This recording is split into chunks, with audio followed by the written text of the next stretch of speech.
In the tapestry of life, where every thread holds a story, America in Black and White emerges as a haven for the voices echoing through the heart of our communities. In this podcast, we wade through the rivers of our collective experiences, celebrating the vibrant hues of change brought forth by the whispers of hope and the roars of action. It's more than just a conversation. It's a journey into the heart of our society, illuminated by the light of those daring to dream and do. Join us, and let your voice be the melody that guides us toward a dawn where every color finds its place in the masterpiece of our shared destiny. Together, let's paint a future brimming with the positives that dwell in our minds and the actions that shape our world. Good evening, and welcome to American Black and White, Season 4, Episode 105. Tonight, we gather once again in the sacred space where truth is spoken, history is honored, and the full breadth of Black life in America is placed center stage. Not as a footnote, not as a footnote to someone else's story, but as the headline. We are in season 4, and if you have been with us on this journey, you already know we don't do surface level. We go deep, we go real, we go where the healing lives. Tonight's conversation sits at the intersection of violence prevention, behavioral health, public health, and the kind of community transformation that doesn't come from press releases. It comes from people who have planted themselves in the soil of struggle and refuse to leave until something bloomed. We live in a time when communities across this nation, Black communities in particular, are navigating crises that are as much spiritual as they are systemic. The wounds are real, the grief is generational, but so is the genius. So is the resilience, and tonight, that resilience has a name, a face, and a story that deserves to be heard by every city, every neighborhood, every household that has ever wondered whether transformation was truly possible. We turn our eyes tonight to Wilkinsburg, Pennsylvania, a community in the greater Pittsburgh area that has known hardship and has known glory in equal measure. Wilkinsburg is a place that has produced extraordinary human beings, people whose roots run so deep in faith, family, and community commitment that no wind of circumstance could pull them loose.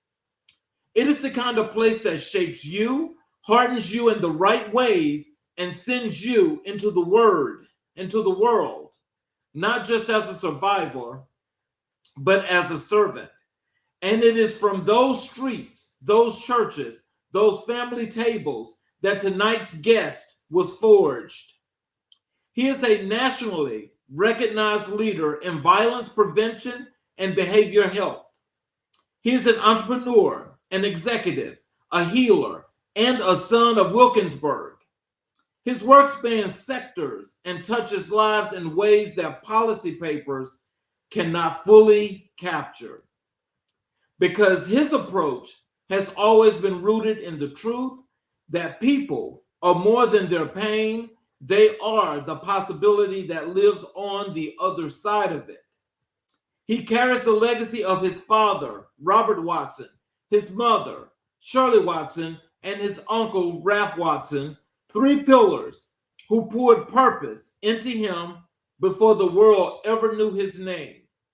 Ladies and gentlemen, please allow me to welcome to America in Black and White, Mr. Ross A. Watson Jr. Thank you. Hello, sir. How are you? I Just am excellent. one correction. They're my grandparents. Shirley Your and Robert grandparents. are my grandparents. Yes, Okay, well, my apologies for that. Please forgive me. no problem. So, is there anything you'd like to say to the audience before we get into the show? Oh no, I'm humbled to be here, and I appreciate the invite. And that was a heck of an introduction. This is my first live stream podcast, so bear with me. A little nervous here. Well, I'm sure you have nothing to be nervous about, but it's the people that's got to listen to this wonderful story and these things. You got to tell them about what you're doing in the community that's so possible. Let's start with as usual, I like to go into what I call your life story and roots, and we're going to talk about your roots in Wilkinsburg, Pennsylvania. Take us back Yeah. to the beginning. What was it like growing up in Wilkinsburg, Pennsylvania? And what is the first memory that comes to mind when you hear the name of your hometown? I grew up in the '90s, and it was gang time in Wilkinsburg. There was a lot of gang affiliation at that point. When I think of Wilkinsburg, I think of the baseball parades. The whole community would come together, and they would all start down at the Wilkinsburg Library and walk about a mile and a half to go to the Turner baseball field. So that was probably my first memories of Wilkinsburg because I played baseball around 5 or 6 years old. So that was my fonding memory of Wilkinsburg and just how the community came together as a hub. Um, and it was just a peaceful time and a friendly time when the baseball parade was going about. So, Wilkinsburg has rich and layered Black history. How did that history show up in your daily life growing up, and did you understand its significance at that time? So I'll answer that question in reverse. I did not understand it at the time, the significance at the time. I didn't understand the significance of Wilkinsburg probably until I left and then I came back. And that's when I started realizing the essence and the richness of Wilkinsburg and who it made me.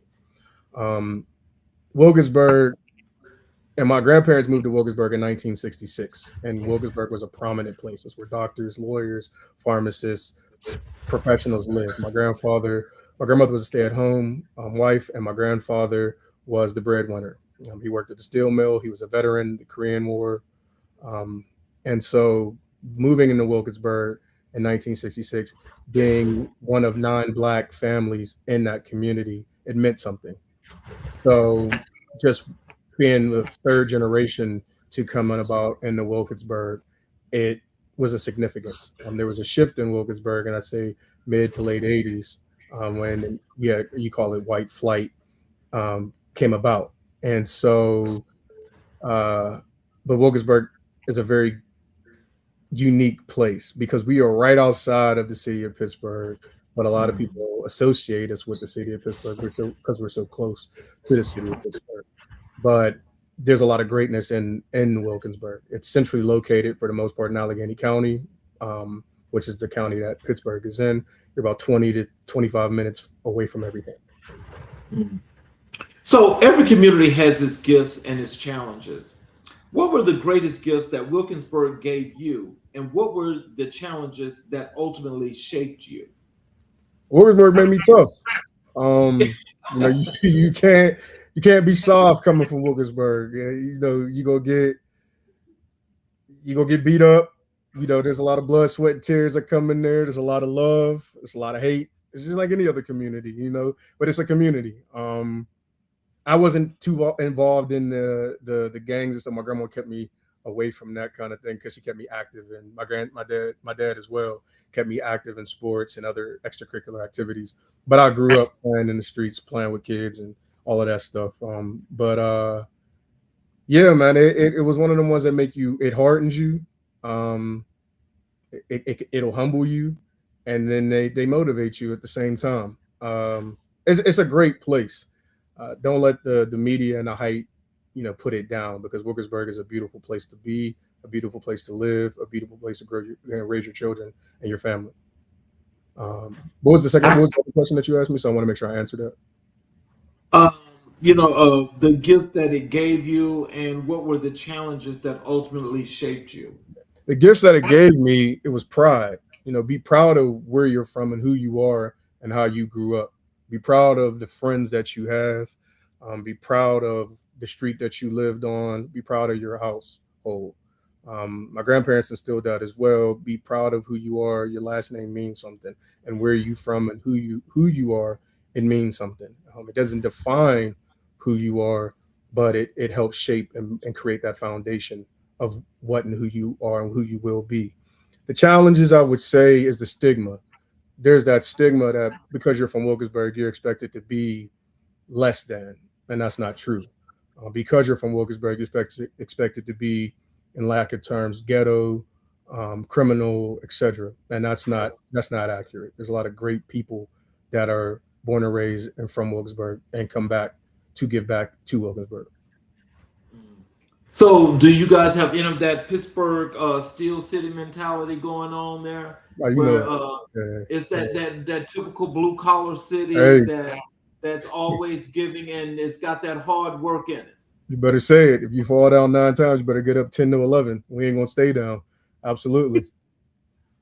That's one thing I can say. I actually just kind of like touched going into Wilkinsburg, but every time, well, when I lived in Washington D.C., I used to always come to Pittsburgh for Pittsburgh Steelers home games. Okay. And so, in going around the city at that time, before it started to change and to grow and expand, you could see the toughness. Yeah. And so it's like one of those cities that really, I don't even know how to even describe it, but you can tell that with the toughness that there's got to be a lot of love. Mm-hmm. Yeah, it's Pittsburgh is a very unique place because it's we had the Great Migration in the early 1920s and 30s when you had people coming up from the South and the Midwest. It's a Midwest Southern twang, but we're considered an East Coast. But you figure like West Virginia's 45 minutes away, Ohio's 45 minutes away, Virginia's 2 to 3 hours away, Baltimore, Maryland is 2 to 3 hours away. So not far from a lot. New York is an hour, 2 hours away from us. So, but we're a very unique type of area. It's not Philadelphia, which is like breaded, East Coast, like Yeah. right next to Jersey and Delaware and New York. But Pittsburgh is second to none. We tough nose, blue collar area. There's a reason why we create great football players coming out of Western Pennsylvania. Yeah. There's a reason why we create greatness and a lot that we touch coming out of here. And when we expand and go to other cities and other countries, we thrive. Right. So, who were the neighborhood figures outside of your immediate family who made a lasting impression on you as a young man growing up in Wilkinsburg? Outside of my family, I'd say across the street, Miss Marilyn, Reverend Black, she passed away. She gave me my first job. My grandparents and my dad used to always make me do like cutting grass and change the brakes, and all of that was like a part of my life. If you want those Jordans, you better go cut some grass. You better go change your brakes. You better go do something. You ain't gonna just get Jordans because you want them.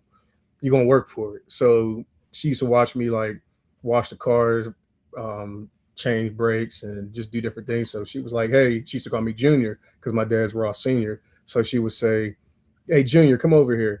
Why don't you come over here and cut my grass? Come over here and do this and do that. And she would give me odd ends. So basically, I became her maintenance man, probably from the time that I was about 10 or 11 till the time that she passed away. I would go in there and paint her house. I actually renovated her kitchen with my dad before. We put furnaces in. When my family owns a plumbing and HVAC company. So we did furnaces and ACs and sinks and bathtubs and hot water tanks, all that. But for me, she would always be like, come over here and clean my basement out. I want you to paint the basement floor. I want you to paint the walls. I want you to do this. I want you to do that. So she gave me my first job. So I'd say Miss Marilyn Black was one of the first. The Barksdales, I lived across the street as well. They always made sure that I was doing what I needed to do and what I was supposed to be doing. The Turners, Aunt Viv is what I call her. Uncle Jimmy is what I call him. Their son that's my brother, Brandon Turner.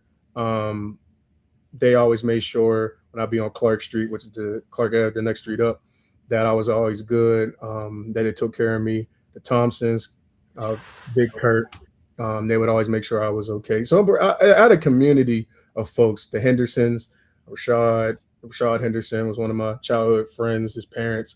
I had a lot of people that always took a liking to me and took an interest in me and seen something in me that I didn't see in myself. Jason Johnson, he was older than me, about 4 or 5 years older than me, but he always made sure I didn't do the dumb stuff because when I would be trying to be in stuff that I wasn't supposed to be in, be like, your grandma kick, she kicked your butt if she seen you doing that. Boy, go take your butt home type thing. So, a lot of people that just made sure I stayed on the path that my grandma wanted.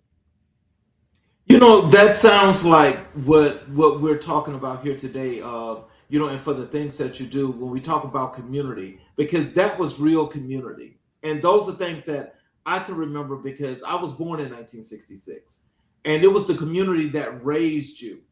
And when you think about this community experience, what has it taught you today that you value more than anything? You can't do it by yourself. It's a holistic approach. It's a village, and that's a true statement. It takes a village to raise one child, and then they pour back into that village. So it's holding that weight and holding those people accountable. So I literally would say that village mentality is key, because when you isolate yourself or put yourself in a silo perspective, you don't have any success with that. Right. Describe the culture of Wilkinsburg as you experienced it. The sounds, the smells, the spirit of the neighborhood. What does home feel like when you close your eyes and go back? Sounds like kids playing loud music from the speaker, from sound systems in cars, loud engines, gunshots. That was a part of the thing. Pizza shops, restaurants, Jamaican restaurants, people arguing, people laughing, cookouts, food. Oh man, I could tell a football game up a ground field. I could hear it from my house. Touchdown, such and such. Yeah, it's just an essence of like it's like a sunshine kind of thing. I know there was a lot of bad, right? But like we're gonna harp on the good right now with that question.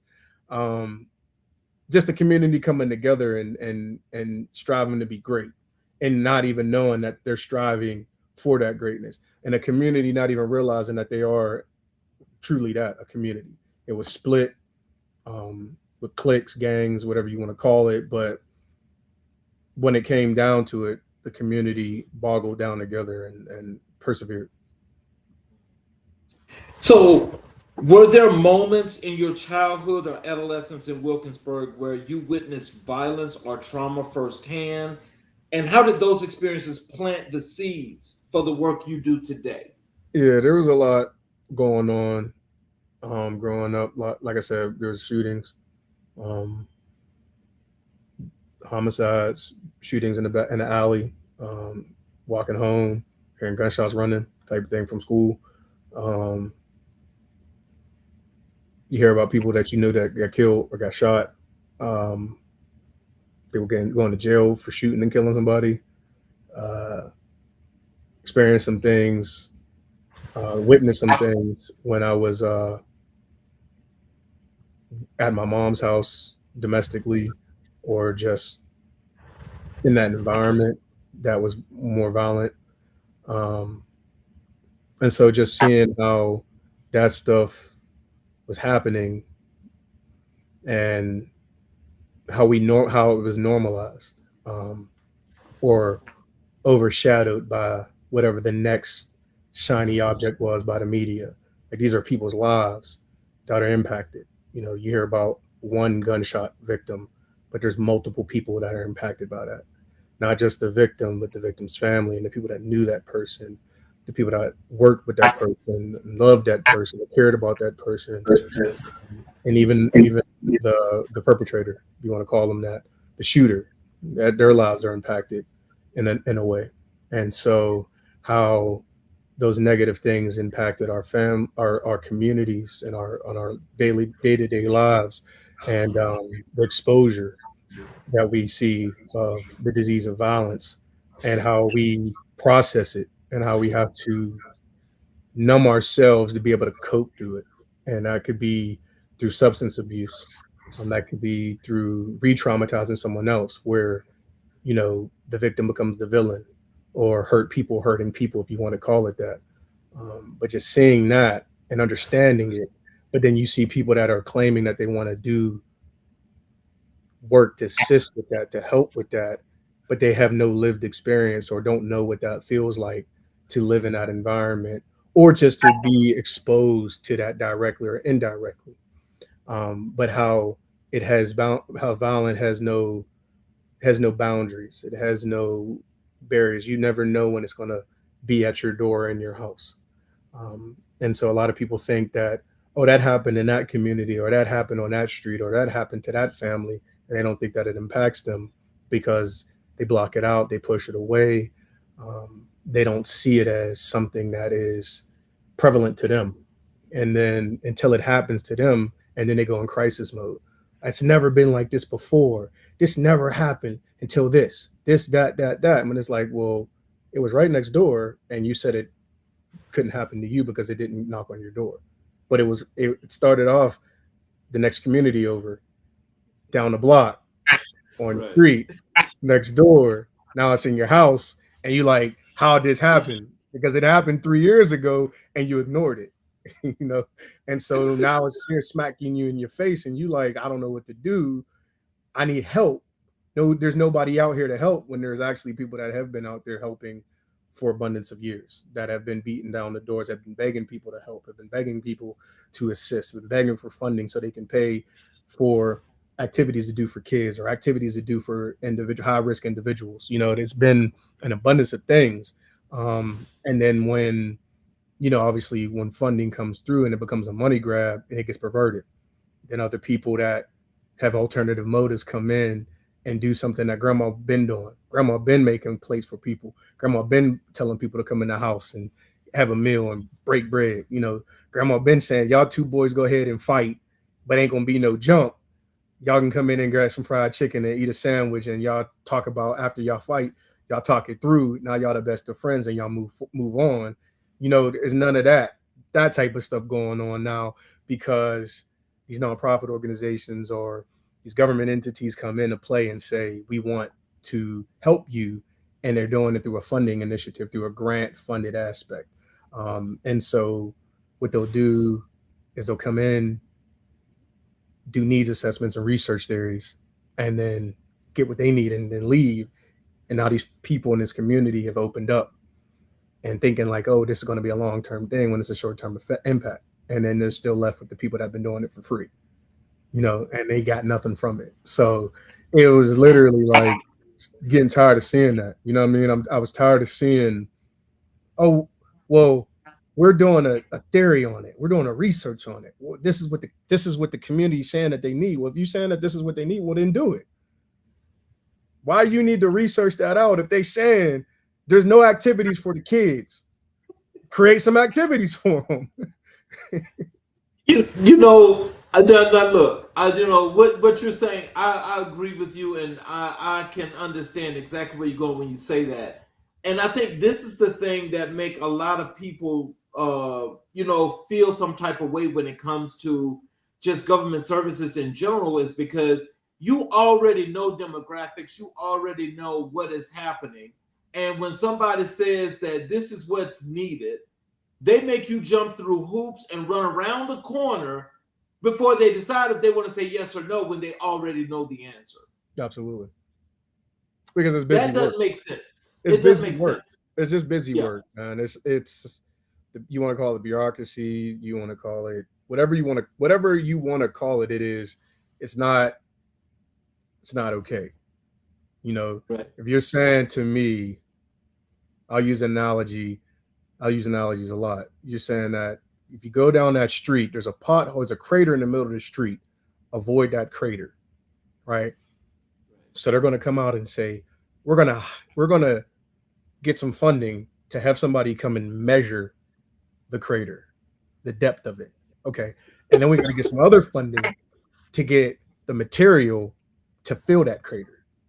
But before that, we got to get funding to get a steel plate to cover the crater. Oh, wait, but before we do that, we got to get tape. We got to get funding to tape it off to let you know that this crater is here. and then we'll start again. And then people keep falling to this crater, and then the right person falls. There you got your funding. Now that crater it's packed and you good because the right person fell and the right person got hurt. And now all of a sudden, everybody, that crater got filled real fast. You know, and it's like the same thing that I used to say. I mean, I get it. You got insurance policies, you got life insurance policies, all that stuff. But would it be like, you know, when bad things happen and good, impoverished, not impoverished or sustainable or high economic communities, there's abundance of funding. Yes.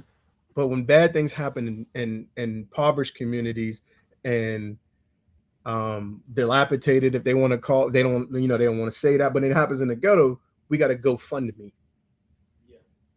It doesn't make sense, right? And it's like, how do you change that? Yeah, you can get a life insurance policy for people and pay for that. Yes, that's a great thing, right? But if we're just going to keep it superficial and baseline and surface level, when you say, like I just said, if something happens in a community where the average income median is just 100 household is $300,000, and they get kids speeding, drunk driving, crashes, and that's terrible. Let me say that's terrible. And they get into a car accident and they die, or they commit suicide, whatever it is, right? The school shuts down. All of these service providers come in, do grievance counseling. They get a week off from school, virtual learning days now.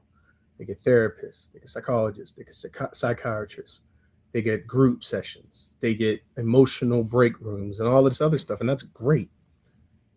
And then the family gets additional funding to bury the child, to grieve the child, to assist the child, to do these different things, and as they should. But then in that same aspect, that ghetto child, that black child, that baby was shot inadvertently in the drive-by or whatever it was, the reason why, however they died. Family got to do a GoFundMe. They got to go and find different things to pay for the funeral cost. These kids don't get the same experience of the grievances, right? It's like they died, you get the day off, go back to school the next day, act like nothing happened. Or they're traumatized. There's trauma in that. There's a catastrophe that happened. They don't know how to process that. And so now they're going to, and they don't know how to deal and handle their emotions. So from that, you get anger, you get pain, you get sadness. And in a lot of communities, you're not really allowed to express that fully. And so you have to bottle that in, and bottling that emotion in, you become more angry and you become more distant. And then you get more violence. You know, I think that's one of the things that leads to the thing that, a lot of, places, organizations have been putting a lot of a light on mental health, because mental health is becoming a real serious issue.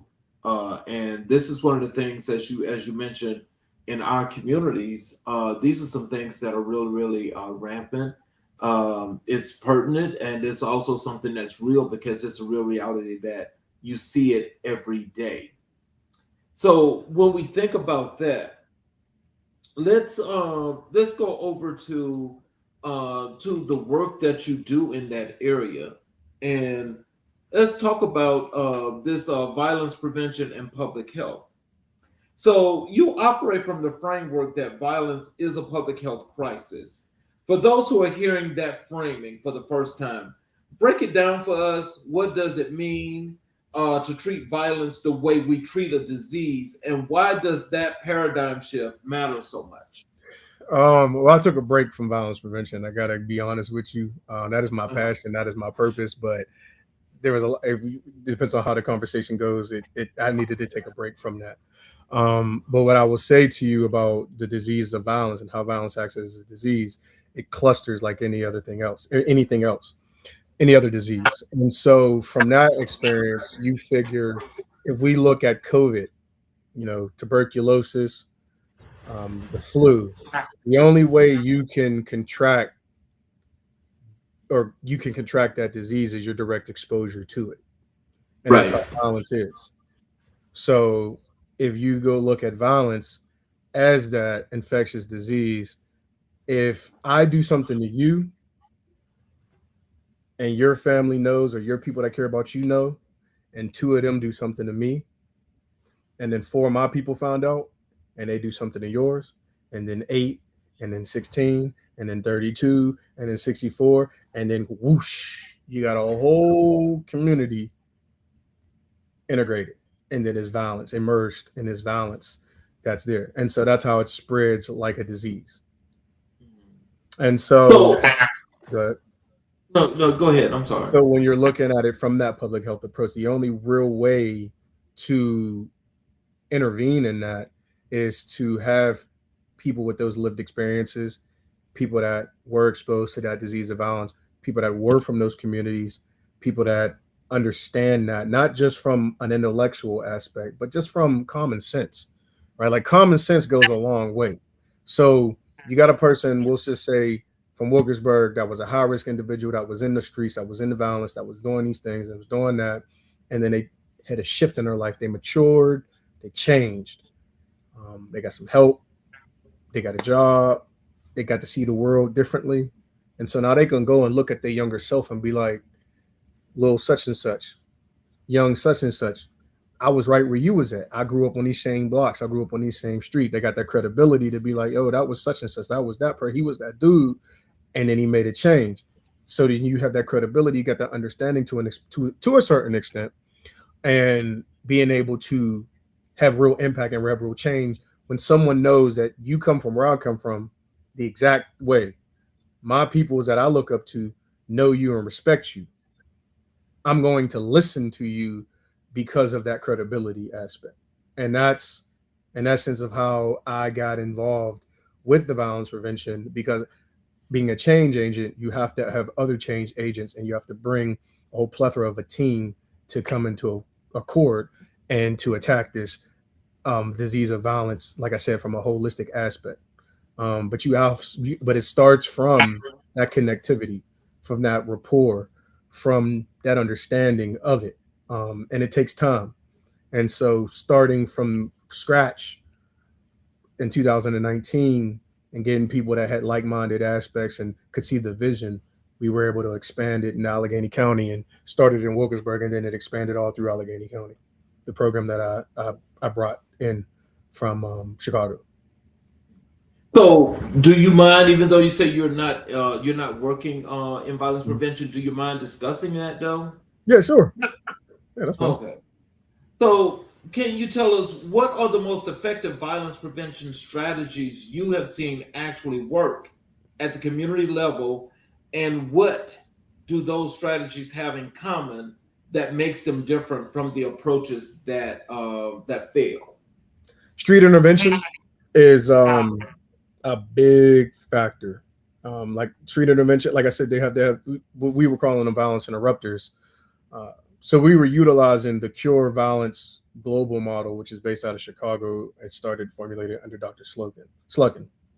And so from that model, it was just having trained violence interrupters to interrupt the transmission of the disease of violence. And so those trained violence interrupters were people that were ex-gang members, been in jail for violence offenses, credible people in that community, a lot of in Wilkesburg and Pittsburgh in general, coaches are usually the violence interrupters, because the coaches, youth coaches, are the ones that have the kids' ears, that have spent a lot of time with the kids, that dedicate a lot into the kids.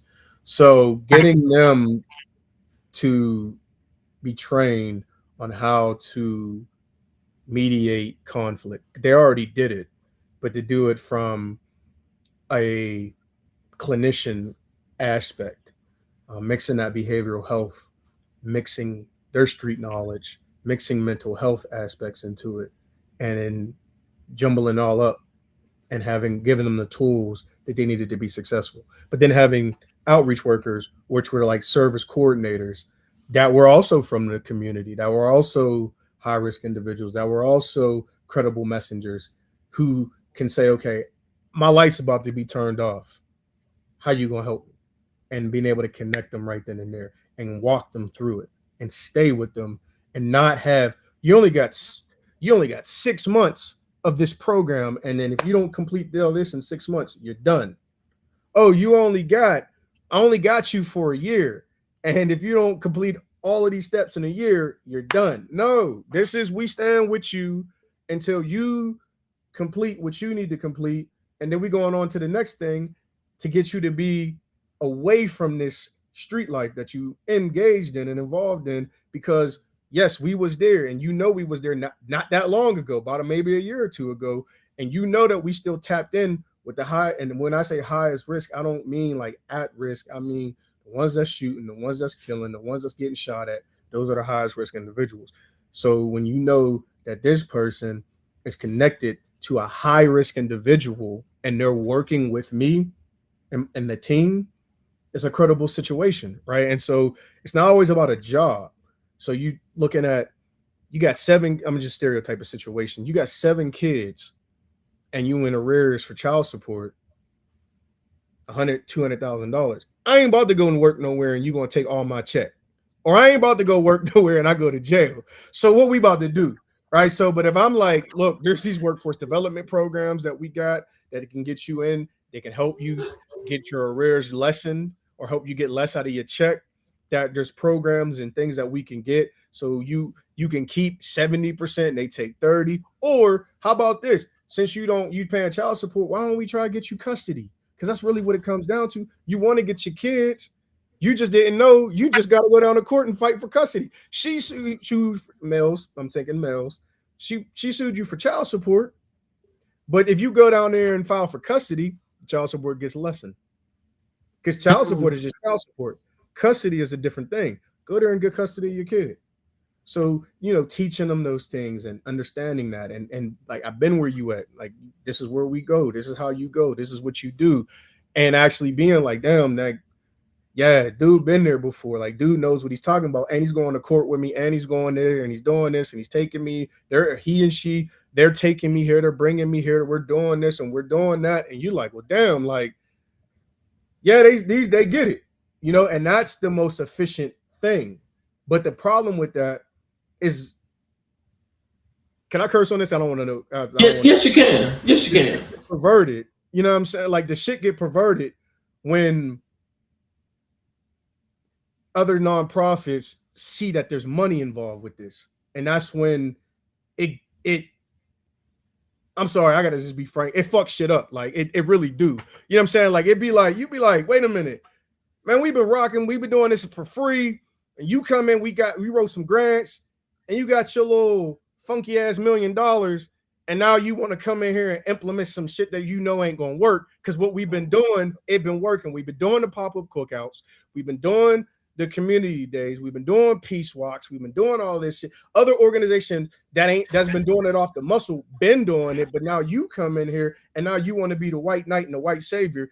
Man, ain't nobody, and then you pervert. You kind of fuck up the credibility of the people that was really doing it because they work for your dumbass organization. That's the dumb shit.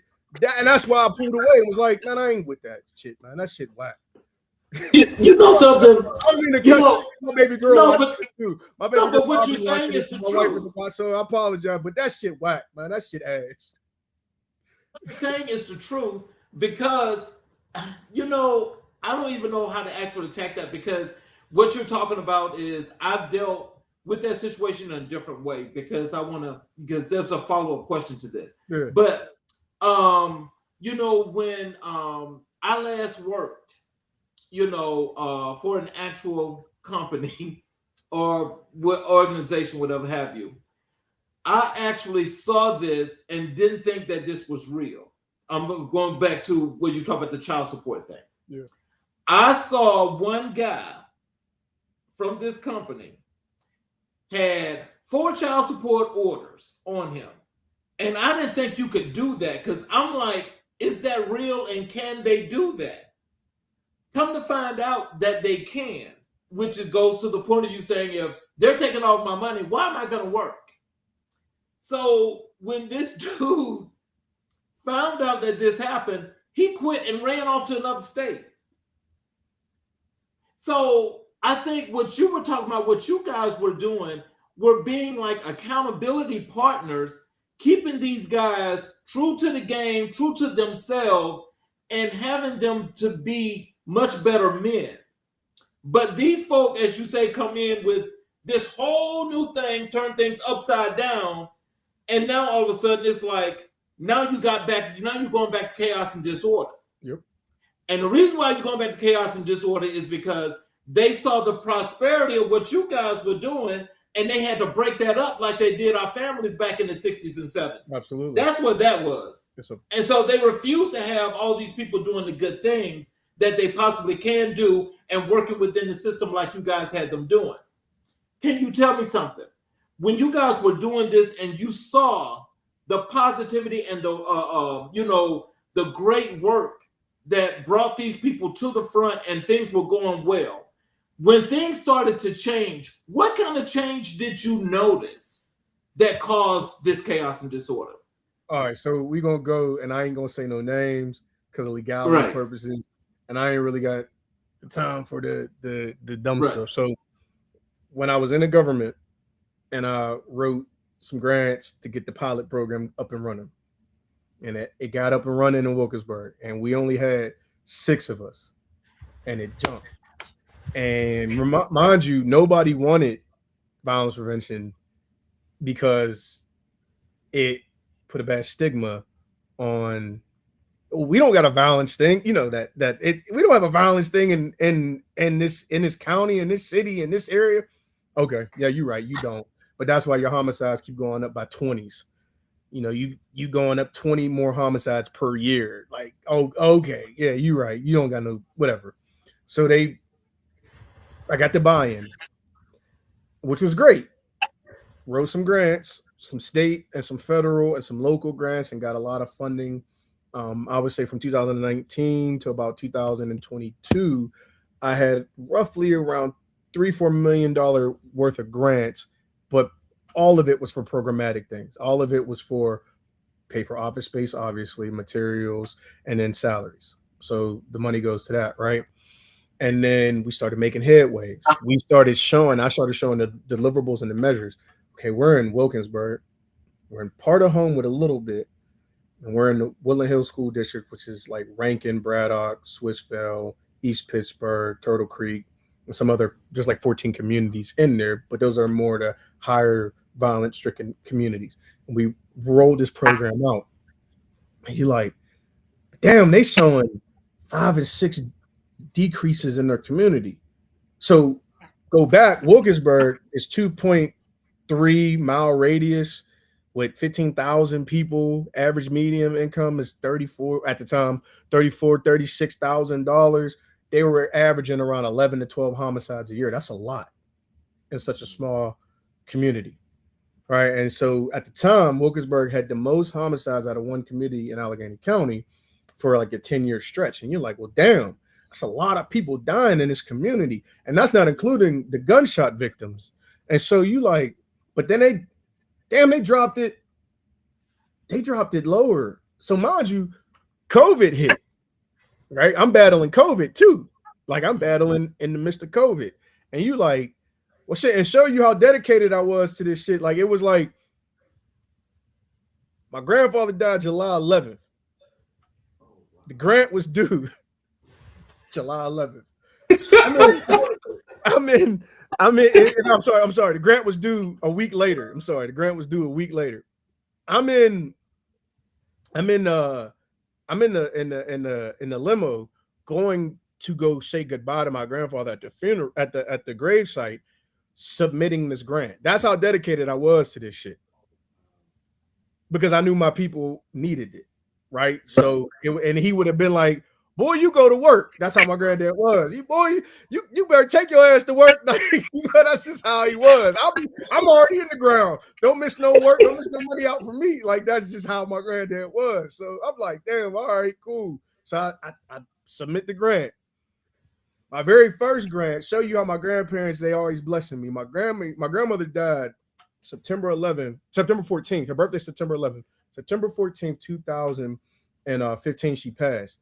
So in 2020, no 2000, yeah 2000, no 2019, 2019, I wrote my very first grant, the first grant I ever wrote, and we were awarded September 14th, 2019. Ain't that wild? So Oh, wow. yeah, so I'm like, oh yeah, we got this. So that started the pilot program for our cure violence version of cure violence, because we really couldn't implement it under a government entity. So we had to modify it, which was great, which was fun, because it was very raw and it's very in your face and it's very candid. It's like very hardcore hip hop, and they wanted the more safe way at the time, and that's cool, because they have to protect their brand as well. So we got the pilot program, and the goal was always get the pilot program up and running, show significance to it, get additional funding, and roll it out to community-based organizations that are already in these high identified, high crime, high violent areas throughout Allegheny County, and get the community buy-in. Skip all the middle part. I got that community buy-in. I identified the community-based organizations, and by 2023, we started off in 2019 as a pilot program. By 2023, we had 5 sites with over 70 people, violence interrupters, outreach workers, and supervisors and program managers. And I made sure, so I had my hand in around $70 to $72 million through SAMHSA grants, through PCCD, state grant, federal grants, local grants, and just making sure that not only did these people from the community, these community-based organizations, they had to hire people from their community, but they give them benefits, they give them PTO, they got workforce development, perform. What do you call? I'm losing my train of thought right now, but they got like professional development courses and things like that. And it was like, oh, Ross, you're doing a great job. And then I'm like, but now what? Right. So I partnered with Department of Human Services at the time, and we expanded it and brought it out. And then I went and contracted with a community-based organization in Wilkinsburg to like oversee their program, to make sure that their program, because Wilkinsburg, Homewood, East Hills, and Penn Hills were still the most, so 35% of the homicides coming from those communities in Allegheny County.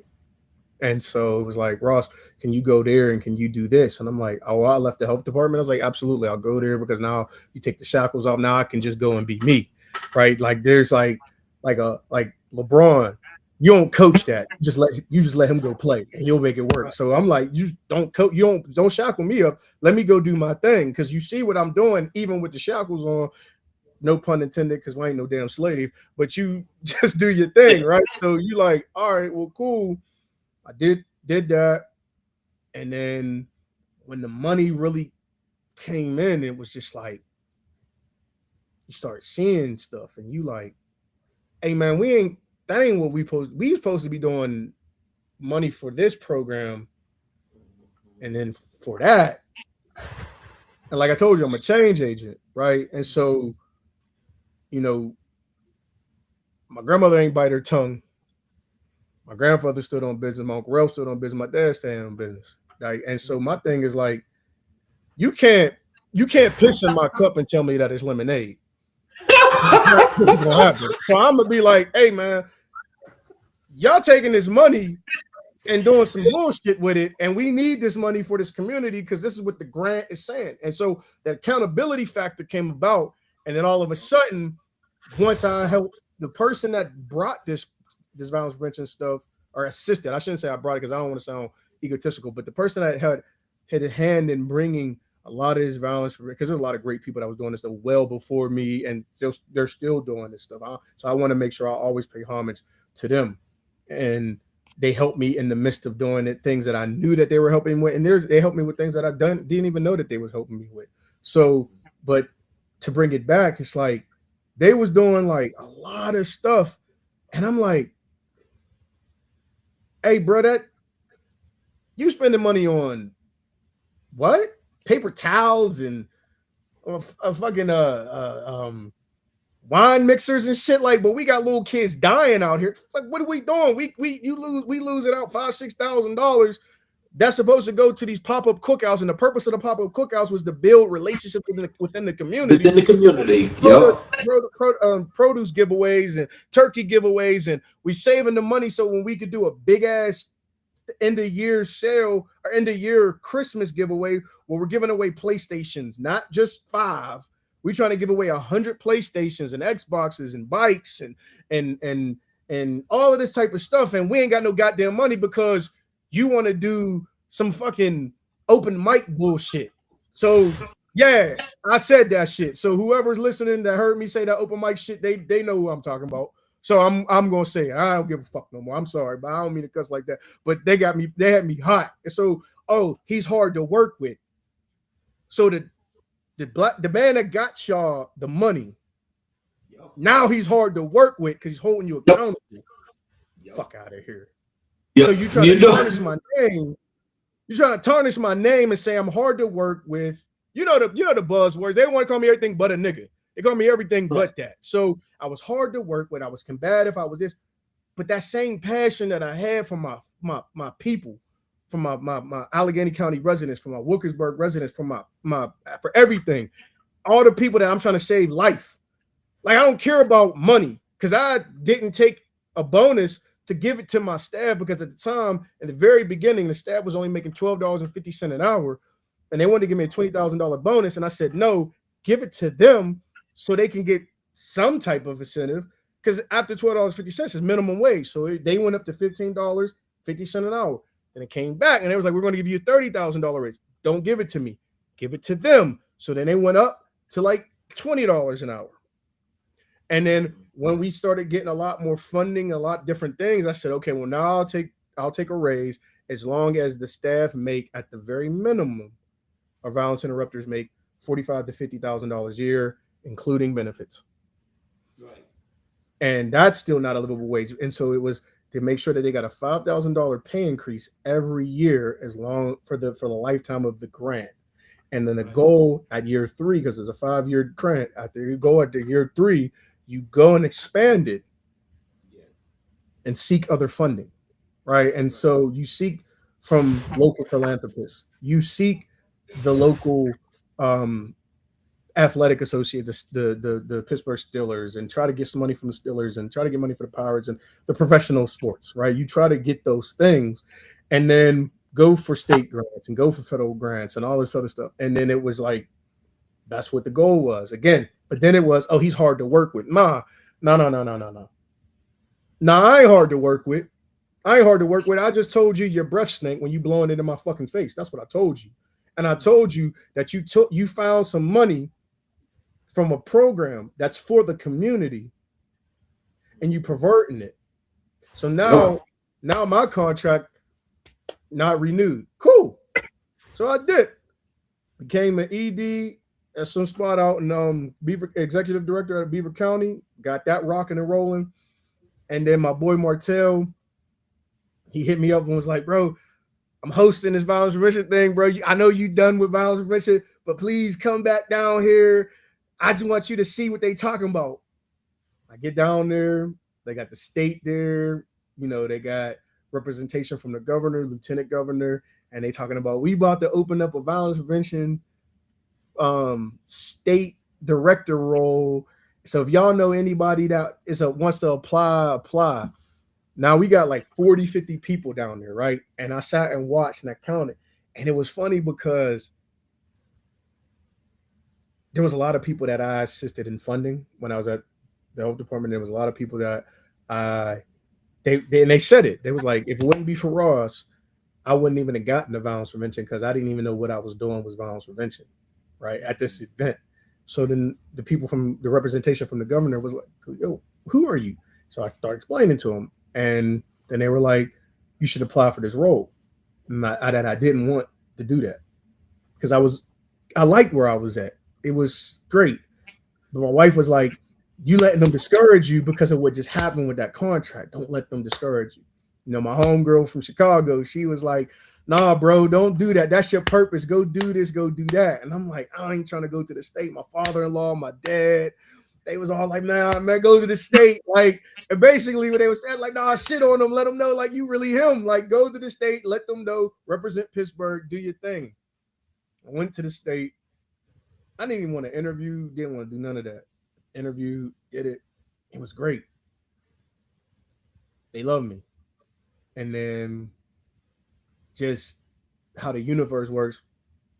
As soon as I took the position, my wife had our third child, my first son, my last son, because I ain't having no more kids. But my name, my name's sake, and I'm like, damn, man, you know what I'm saying? I'm like, man, damn, this is great. And then she had some complications, and then they had the government shutdown, and then I'm like, I don't know if I can go back because I got to stay here for my family. So, as a father, and as a husband, and as a man, I made a decision. I said, I got to step away from that to focus on my family. And that's what I did. And so I know I gave you a long ass thing, No. but that's in somewhat in a 20 minutes rant. That's how all of this encompasses. And so I leave it with the programs that I had my hand in rolling out, the violence interruptions, the workforce development programs, through the community violence initiatives and stuff. They're still up and running. And but I had been labeled hard to work with all of a sudden because I don't allow 1 + 1 is always going to be 2 for me. Mm-hmm. Yeah, because so I can just imagine then, especially had they done any audits or so forth, then that means that you would have been held accountable for misappropriating funds. There you go. Come create your procurement process, and I'm not signing my name up on nothing. Oh, blame you. So, talk to us about the role of trauma in the cycles of violence. How deeply is unresolved trauma connected to community violence, and what does it take to interrupt that cycle at the individual and neighborhood level? To interrupt that cycle, we got to go. I'll go answer your question backwards. To interrupt that cycle, we have to answer it. We have to respond. It has to start one person at a time, one family at a time, one house at a time, one street at a time, one block, one community, in order to resolve the community violence. Half the time, a lot of people don't realize that they're sick because we become so numb to it. We had a mass shooting here in Wilkesburg in 2016. We have several of them, but we have had one famously identified. I think it was in 2016. I apologize to the family for not knowing the exact date. If they're watching this, or if anybody's watching this that knows, but I think it was 2016. There was a mass shooting in Wilkesburg, and are you familiar with the Tree of Life shooting that happened in Squirrel with a Jewish community, a synagogue? Was oh yes. I believe that was in 2018. That was at the synagogue, right? Yeah. Mm-hmm. Yeah. And so once the Tree of Life mass shooting occurred, which is a catastrophe in itself, Wilkesburg was identified as a mass shooting. But prior to that, they were calling it a barbecue drive-by. That's what the local media had been saying. They weren't identifying it as a mass shooting. And so with that mass shooting, and you remember when I said something else will overshadow what happens in quote unquote bad communities or impoverished communities. So it was just and I'm just giving an example, but it was just mass barbecue drive-by in Wilkinsburg. And on later news, star quarterback signs an extension for $30 million. And you well, shit. Damn. Unborn baby killed. People slaughtered. Damn, them as human beings. And then it starts making you realize the essence of the countries, the numbness that they have for Black death, right? were sending postcards for picnics when we were lynched, and y'all would have a picnic to watch the lynching, and he would send a postcard to your southern friends that moved up north or to the west and say, look at us, right? You're posting pictures in front of these dead bodies. You use black babies as gator bait and promoted it, right? And so it's not as openly morbid, but Black Death is Black Death, regardless of who is causing the death, right? It's death. And so realizing that trauma is passed down generationally and through DNA, getting the people to realize and not utilizing it. Some people look at it as like a cliche term, but just realizing like, no, like this is a real thing. Like living in trauma is a scary thing, and re-traumatizing yourself and trying to find a way to normalize it. Right. Like it's like as I told you, I do analogies, but it's like you take who's easier to train. You take a lion from the wild that was killing and hunting and had all of Africa to hunt, and the tiger that was all of Africa to just hunt and do what they wanted to do. And then you put them in a zoo and say this is humane, right? And you can't train that lion not to be a lion, but what you do is you have that lion and that tiger both procreate. You can train their cubs to be a caged lion, to be a caged tiger, but their trauma is being passed down of them being removed from their natural habitat, and then they'll be removed from their parent, and then they'll be trained, and you'll use them as the sideshow, as the guinea pig. So, when animals attack, you don't know if you remember that show that used to come on. When animals attack, the hell are you talking about? You put your head in that lion's mouth. So what it's supposed to do? Close it.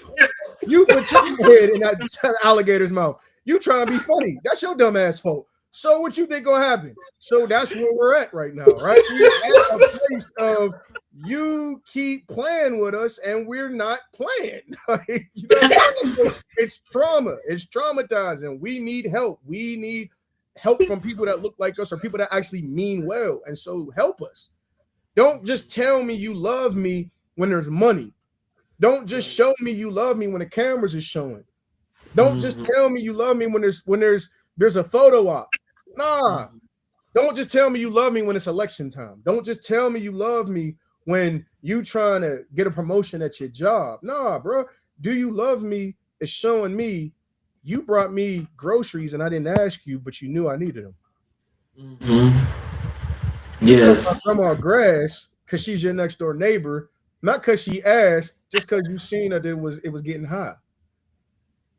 You know what I'm saying? Like that's how you break a lot of that cycle. We gotta bring that community back from people that's really for community, not people that's doing it to get something from it, that they got something to gain. And we ain't talking about volunteering and all that shit. We talking about like, are you gonna come down to the hood and just rap with the little youngins that's on the block? You know, yes. Are you gonna come down and tell them, yo, like what they call that teen what's that thing called that they be doing now? Oh man, I know you heard of it. Teen Takeover. Yo, that. Do that. Oh yeah, I've heard of a lot of those that's been happening lately. Yeah. Good look. Yeah, y'all really ain't trying to do that. You know what I mean? And volunteer services is great. Volunteer services are amazing, right? And but again, it's like we want to make sure that we keep the essence and the richness of everything that we do, because these people are brilliant and they can tell when it's not genuine. And that's the problem, is that this stuff has become, it starts off very raw, very potent, and then eventually shit get watered down. And you can always tell when it get watered down because the people that got the passion, the people that got the motion, the people that got the strength, the power, the courage to be those change agents, to say what's wrong, to say how they know it's going to make it work and make it right, they disappear. And then they get labeled as something. Mm-hmm. Oh, we fired them because they was doing this and they was doing that. But the community's like, man, that motherfucker was walking me down the aisle to say goodbye to my son when he got killed. You know what I'm saying? Like that person put money in my pocket out of his own pocket. She did this. She was cooking dinners for us when I was too messed up when my son got killed. She was cooking us dinners and bringing breakfast, lunch, and dinner, and taking the kids to school and picking them up and dropping them off and helping them with their homework until I got my mom back right. And that ain't got nothing to do with her job. Right. That's community, right? That's community. And so when you have those people and then you pull them away and you defeat them, like I got defeated. I can't go lie. I let them defeat me at some capacity. And the people like, no, man, it's hard. It's hard when you, like I just told you, I was going to telling my grandfather goodbye. Yeah, I was Superman. Superman ain't supposed to die. Right. You know what I'm saying? Like, you know, he ain't supposed to go. My granddad was 5'7". I'm 6'2", but he's 12 feet tall. He made Shaq look small. Like, but you know, that was my man's. But he died, and I'm like, Bob Watson in my head. Hey, boy, you better go to work, help them folks out. That's what you said you was gonna do. Be a man of your word. You know, and so that was it for me, man. I'm just like, I cared too. I think because I cared too much, and people were like, why you? Because I know that they're better than this. I know that they can be better than this. They want to be better than it. They don't know how, and these programs can help them be that, and they can funnel them to other programs that can help them be that. And so when you're funneling and you're funneling and you're funneling and you're funneling, and then eventually you rise to the top. You start from the bottom and you keep getting more poured into you. You're gonna be at the top. But if you start pouring and then all of a sudden the shit stops being poured out and starts being scooped up, you ain't got nothing. You back at the bottom. That's bullshit. And there's nobody's calling these people out. And when you call these people out, oh, he's aggressive. I'll be all that. Because that's how Wilkinsburg made me. You goddamn right. My grandma made me aggressive this way. You damn right. God made me aggressive. Most High made me this way because I point out your bullshit. Sure do. Yep. And look, but I will tell you this, see, that's the old school mentality that most of us was raised with, because I can tell you, just as sure as you're saying that, you see, I have more choice words than you can imagine about people like that. And there's a lot of things that I can say about people like that I try not to get too ugly with it, but there comes that time where you have to let it go, and you have to let it go. It Absolutely. Is what it is. Yeah. It is what it is. And, you know, I got to say that however that transpired, I will say this, it's their loss, but also at the same time, you know, I think with a show like this and this whole purpose is to let people know that people like you more than exist, but it's the work and the difference that you created in the community, things that you had going in the community that was doing a good thing, that those that could not stand that prosperity, they had to do something to mess that up. Mm-hmm. They had to, because the pace apparently from just understanding where you was going and how you was building that was on a pace that, you know, let me tell you something, all those folk in those underserved communities would have been doing big things by now. Yeah. And big thing. But the messed up part about the part that I love about it the most right now is that people that are still there, they still care, and they still reach out to me. I could just tell who the ones that really still, because they'll reach out to me like, bro, how do I do this? How do I do? You do this, you do. I still help them from behind the scenes. Like, no, do this, do that. This how you do it. This how you maneuver. Don, don't quit, because don't be mad that I'm gone. I got you in this. I wanted you here because I knew you would be able to continue on this baton, run this baton. You could continue to run this marathon, this race, because you care about your community. Keep doing your thing. And I'm just one person. It ain't about me. It's about that legacy of carrying on and helping to break those cycles. So it's like, if I could just make an impact on one person, I did my job. Right. Because that one person is going to help another. So now that's two. And then they'll help someone, three, four, five, and it'll go on. And so we'll go back to your question is like, that's another way how you break a lot of that, those generational traumas is showing someone that you care, and sometimes it's just taking the time to put that in. And everything doesn't always require a dollar amount or a policy or a program. Sometimes it's just being a human. Mhm. Well, so let me ask you this question before I move on to something else before we run out of time.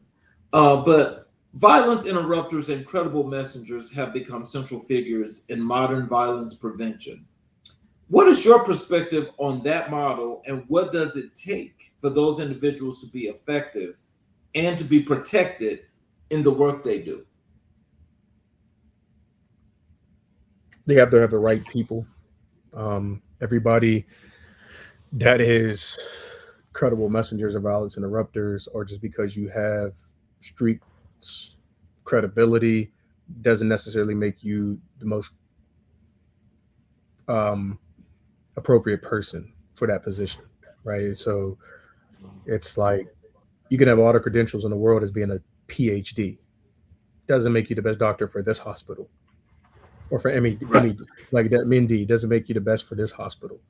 You might need someone that has a little bit more cachet, a little bit more charisma, a little bit less, whatever that person has, right? And so, but the biggest factor is training them and making sure that they are trained with the skills that they need to be successful. Because it's the same as being like, if you think about drug and alcohol, right? And if you got a person that's in recovery and they use that as their motivation, and then they go and get all of this, the education, and they go and get all of the skills and all of the tools to become a drug and alcohol counselor or drug and alcohol therapist, and they do that, right? Because they have that lived experience on top of the education, but they're also willing to learn consistently and get these refreshers. They'll probably be the greatest drug and alcohol counselor that agency or that places, that county, city, whatever, has seen because of that. And that's how we have to go about making sure that we're hiring the right people, not because they say the right things in the interviews. So the biggest thing was like going out with them. So going out in the community was a part of the interview. So you interview, you role play. So a lot of people could do the role play, but I want to go out. So I'd be like, Charles, you say you from Wilkinsburg. Tell me when everybody's outside. Oh, everybody be outside at like 11 o'clock. 11 o'clock or what? In the morning. No, they don't. So all right, there's a red flag, right? So let's just say you get it right. Say you say it's 5 o'clock, 6 o'clock. All right, cool. So we walk down to the corner store that you say the area you from and that the block that you ran, and don't nobody know you. How are you credible? Nobody be like Chucky, Charles, CK. What? Nobody says nothing to you. No one know. How are you credible? Nobody hit a horn. Nothing. Right. You're not credible, and you could be efficient and effective, maybe as a volunteer in the beginning, but maybe you're not ready to be that credible messenger. So, like making sure that they have that appropriate credible messenger that can be molded from the professionalism aspect of it. And so, then also monitoring and making sure that they don't slip back into their old ways because you're being put in the community that they used to do whatever they used to do in, and it's easy to slip back into that when you're working with that population again. And so making sure that these individuals are trained efficiently, supported, professional development is there, and that they're actually really credible messengers and violence interrupters. That is the biggest thing. Also, holding those agencies accountable to hold them accountable, right? And making sure that, excuse me, everything that they're claiming to be doing is being done, and you're capturing that however you can, whether it be key performance indicators or whatever it is, but also hearing from the community. Like pub ed is a big thing, but the social media stuff is so like when we would look and monitor a shooting that happened, right? I would help the staff be like, yo, don't look at who's making the post, look at the comments, right? So do it in reverse. So if you're saying, Charles, you say you're the biggest violence interrupter in whatever city you live in. And I'm like, okay, and you're the biggest, your agency's the biggest, and then I look and people in your city, and nobody shouts you out. Are you really the biggest? You be like, no, look, no, that ain't even the biggest. That ain't even close. Yeah. And so we got to make sure that you're suitable. My own girl texted me say suitable. Nicole, got you, Nikki. But she told me to say suitable because that was her big thing. Is like because she's a trainer with this stuff too. It's like making sure that you're very suitable for these roles. And in essence, with these roles, like being suitable is appropriate. So yes, we're doing street outreach, we're doing violence intervention, we're doing community drive, but you're also this is a job, right? Like you're not going to hire a mechanic to fix your furnace. You're not going to do that. You're not going to hire an HVAC or a plumber to fix your car. That's just not what you're going to do. So when you're having these professionals, they need to be experts in what they do, and we have to train them to be those experts. And that sometimes the agencies and organizations got to get out the way, right? Like it was a lot of stuff didn't make sense if I told you, oh, we got a lot of high risk individuals that are into fashion. They make money and they like to be fashionable. They like to dress to the nine. They like to do this. They like to do that. So we created a fashion show to keep them off the street and just show them like we got one individual. I'm just using an example: fashion design, this and that, not this. And you like, how's that got to do with violence prevention? Well, as a ED or as a program director, that's your job to like write that up to make it make sense. Right. To continue to get the funding, so it's not just about bang bang shoot shoot because that's what the funders see. They want to see the other assets. They want to see the other greatness within that community. Whether skills are being developed from working with these individuals consistently. Mm-hmm. So tell us, just when it comes to community development and how you've contributed to your community to help it to grow and to be as safe as possible. What was your initial motivation in doing this, and why is this so important to you? I've seen a lot of people doing things that were credible but not suitable, and suitable but not credible. And I've seen a lot of people saying that they were doing the work, and they probably were, whatever the work was, but it was imperative for me to get people from those communities jobs because economics is a big thing, and to get their voices heard in spaces, excuse me, in spaces that they may have been silenced or they may have been not comfortable speaking out at. So that was one of my biggest things. And I kept hearing people saying that they're doing this model, like this cure like model and this form of violence prevention model, but no like foundational approach to it. No conventional approach. Right. And so I'm like, well, how can we do this uniformly? How can we make this a very uniform across the board in Allegheny County where everybody's utilizing the model as the baseline and you can add on to it, right? Like this is the foundation and you just add on to it. You add the mental health, you add the behavioral health, you add economics, you add personal development, you do these different things.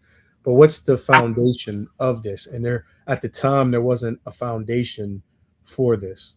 And so it was just like foundationally, let's create a solid foundation for people to build on and sustain on.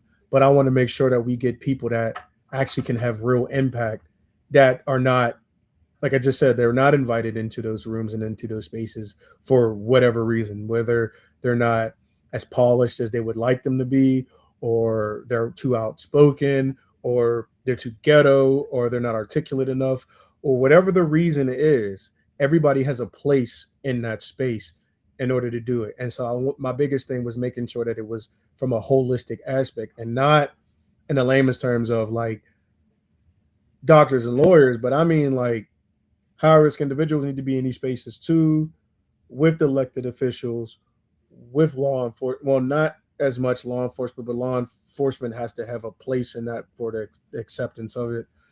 But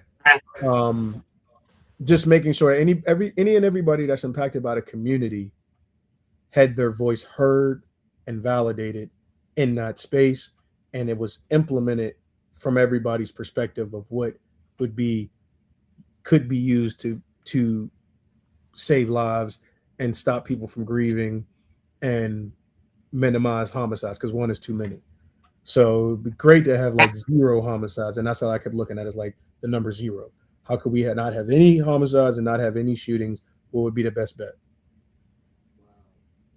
Okay. So then as you think about today, right now today, if your grandfather could see you, what would he say of the work that you're doing right now? Well, he told me I would have been cussing too much just now, but he also, I think he'd be proud of me. Him and my granny and my uncle Ralph would be proud of me because I use my passion for purpose. But they would also be upset that he would say I let them beat me because I gave up. But I didn't. I gave I up. wouldn't say you give up. I wouldn't say that you gave up. I mean, sometimes that comes away where you get fed up, but I'm sure that there's probably other avenues that you're going to pursue that you're going to make this, reemerge and be even better. I'm trying to figure what that looks like because I talk to a lot of people that's decision makers, and they always like you gotta get back into it. And I'm just trying to figure out how that's going to look and what's that's going to be. Um, because it has to be right for all aspects, not just for me, but it has to be something that's going to be great for the community and the people that I'm serving. And so I'm just trying to figure out what that looks like. Okay, so then can you tell us what's the next thing that's coming for Ross? What's Ross gonna do next? I might look into consulting right now. I think that's one of my passions is looking at uh, process of improvement, program, staff stability, and then partner with some folks and maybe create my own violence prevention initiative and take it nationally and then globally eventually because there's a lot of a need out there because obviously everybody's seeing the same thing throughout the entire United States with things because it's very trendy. Social media helps that trend to expand and grow.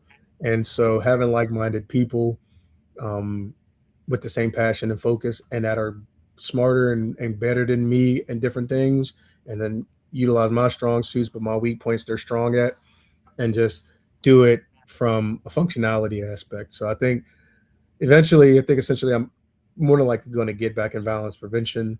Um, Not sure how that capacity is going to look, but I'm planning it out with a lot of folks right now. Okay.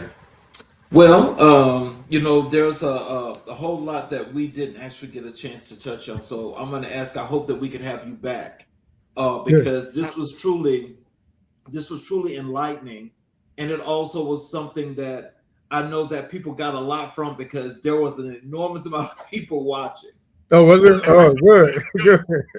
And we're instead of eight, I forgot to mention this to you before we got on, but we are actually on 17 channels live. Oh, well, that's great to know. So Thanks for telling me after the fact. I yeah, but I appreciate mean, that. but see, it was a wonderful thing because I gotta say that I don't know. I just after we booked the show and everything, I will tell you that learning more about the work that you were doing And, especially for the place that you're located in, that was more than just intriguing to me because, I've been to Pittsburgh so many times, but I've only stepped over into Wilkinsburg just a little bit one time, And so that was the thing that was so intriguing because I'm like, there's got to be a connection. That's all I was thinking. I'm like, there's got to be a connection because when I look at those two places, it seems like they're a little bit similar. Yeah. To me. So I don't know that for a fact, but that's what it seemed like to me. No, they're the same. I mean, anybody that's like a 10-mile radius, you just put Pittsburgh on your zip code. You usually put Pittsburgh, PA, and then you just put a different zip code, and that's how they know. But everybody's from quote unquote from Pittsburgh if you live in Allegheny County, to be honest with you. The city of Pittsburgh is the city of Pittsburgh, but Wilkinsburg, Pittsburgh is relatively all the same. So in closing, do you have any words of wisdom and encouragement that you'd like to leave for our audience? Keep your purpose, your passion, and continue to strive, and don't let anybody knock you off your circle. Stay grounded, stay humble, and surround yourself with like-minded people and people that have your best interest in hand, and don't get discouraged by setbacks. Would you like to leave some social media contacts where they can contact you via social media? So I don't really use social media, but I'll tell you your name. I got to look them up. Sorry. I'm not big on that. Do you want me to put it in the chat or just say it out loud? You can tell the audience if there's someone watching the show that wants to connect with you. Yeah. So best bet is on Facebook. Facebook, I'm just Ross Watson Jr. I don't have the A in my name on Facebook. So it's just Ross Watson Jr. So let me get ready. Let me close the show here. I have a monologue that I'm going to do to close the show. But after I close the show, do you have a few minutes to stick around after I close? Yeah. All righty. For those of you that are watching tonight, I appreciate your full support in watching, Ross actually give us some identifiers and help us to understand what building community is. I suggest for those of you that are really interested in doing that and want to learn more, that you reach out to him on Facebook, because I think it's really important, to learn from someone that's doing it, learn from the best in order to build. And for those of you that are watching on any of our channels, especially our YouTube channels, if you have not yet subscribed, I ask if you would please support us by subscribing and enabling all notifications to our LinkedIn channel, and stay involved, and you'll be able to catch all the shows live, as well as you're able to go back and watch all of our great guests that have been here on the show. So in closing, what a conversation. What a human being. As we close tonight's episode of American Black and White, I want to sit for just a moment in the weight and the wonder of what we just shared. Ross Watson came to this platform not to perform, not to impress, not to recite talking points. He came to tell the truth.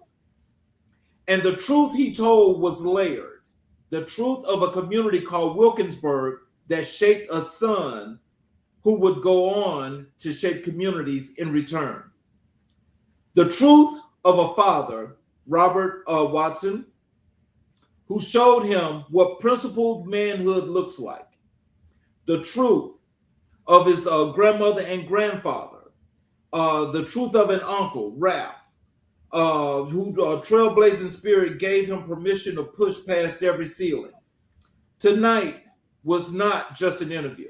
Tonight was a testimony to everyone watching in Pittsburgh, in Atlanta, in Chicago, in Los Angeles, in every city where violence has taken someone you loved, where trauma has settled into the bones of your neighborhood, where people are trying to figure out whether healing is even possible. Ross's story and his work are a direct message to you. It is possible. Not easy, not fast, not without cost, but possible.